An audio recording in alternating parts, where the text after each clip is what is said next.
Factor on which shape and size of car depend. तर बघा, अतिशय महत्त्वाचा आहे, परीक्षेमध्ये येणार म्हणजे येणारच 4 मार्काला परीक्षेत. ह्या 4 क्वेश्चनपैकी एलिव्हेटरचा सगळ्यात महत्त्वाचा क्वेश्चन असेल तर हा.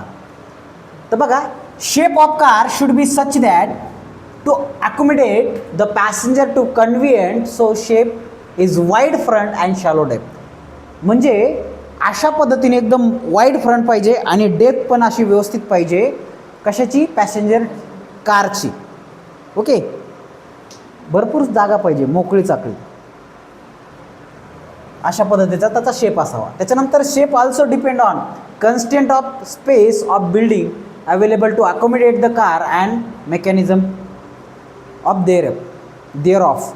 कोणत्या टाईपचं मेकॅनिझम वापरलं आहे आणि किती उंच बिल्डिंग आहे त्याच्यावर कारचा शेप आणि साईज डिपेंड करते. त्याच्यानंतर the wide door opening save the time of loading unloading the goods and passenger. दरवाजा जर मोठा असेल तर एकदाच लोक आतमध्ये भस्कन जातात आणि भस्कन वापस येतात. आणि जर एवढीशी जागा असेल तर एक एक एक एक चाललं आहे, बरं वाटतं का ते? नाही. तर वाईड फ्रंट पाहिजे, दरवाजा मोठा पाहिजे. ओके. त्याच्यानंतर प्रायर टू डिझाईन करताना ह्या प्रायोरिटी, ह्या 3 गोष्टी कन्सिडर केल्या पाहिजे. कोणतं? Space of person 0.2 metre square. 0.2 मीटरचा स्पेस म्हणजे 2 बाय 2 बाय 2 फुटाचा, जवळपास एक फडचीचं जे अंतर आहे तेवढं एका माणसाला पाहिजे ॲप्रॉक्सिमेट. किंवा 340 किलोग्रॅम पर मीटर. एका चौरस मीटरमध्ये किती किलोग्रॅम पाहिजे? 340 किलोग्रॅम पर मीटर स्क्वेअर एवढं पाहिजे. 340 एका मीटर स्क्वेअरमध्ये, बरं का, मीटर माहिती आहे ना तुम्हाला? इकडं 100 सेंटीमीटर, इकडं 100 सेंटीमीटर, इकडं 100, इकडं 100, अशा पद्धतीचं जे आहे तिथं जास्तीत जास्त या सगळ्या मिळून किती वजन पाहिजे? 340. 5-6 लोक उभा राहिले पाहिजे त्या पद्धतीने.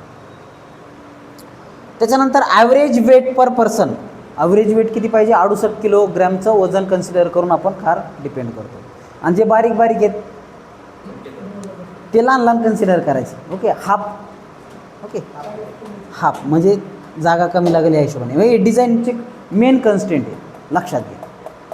त्याच्यानंतर नेक्स्ट आहे display board for a person allow. किती पर्सन अलाव केले जातील याचा डिस्प्ले बोर्ड पाहिजे. उदाहरणार्थ एखादी लिफ्ट आहे तिथं फक्त 10 पर्सन अलाव केले जातील, अशा पद्धतीने मेन्शन केलेलं पाहिजे. त्याच्यानंतर inside the car load to accommodate for the passenger to take hand grip. पकडायला हँड ग्रीप पाहिजे. ओके. तर आता ते एक गाणं आहे पहा हँड ग्रीपवर, पोरी जरा जपून दांडा धर, पोरी जरा जपून दांडा धर. पाहिलं ना ते? ऐकलं असेल तुम्ही. तर कारमध्ये सुद्धा म्हणजे एलिव्हेटर वर खाली, जर खूप वर जायचं असेल, खूप खाली जायचं असेल, वेळ जास्त लागत असेल तर काय करायचं आहे? ग्रीप पण पाहिजे पकडण्यासाठी. ओके. फास्ट एलिव्हेटरसाठी. साधे एलिव्हेटरला नसतं आहे, कारण ते दम्मानी असतात. Okay. For air ventilation circulation fan आणि AC प्रोव्हाइडेड. व्हेंटिलेशन खूप गरजेचं आहे. कसं आहे, तिथं गेलं कॉम्पॅक्ट वातावरण असतं आहे आणि त्याचा दुष्परिणामसुद्धा तुम्हाला अनुभवला असेल तुम्ही. ओके. तर व्हेंटिलेशन प्रॉपर पाहिजे. खिडकी वगैरे असेल किंवा फॅन असेल तर वेल अँड गुड.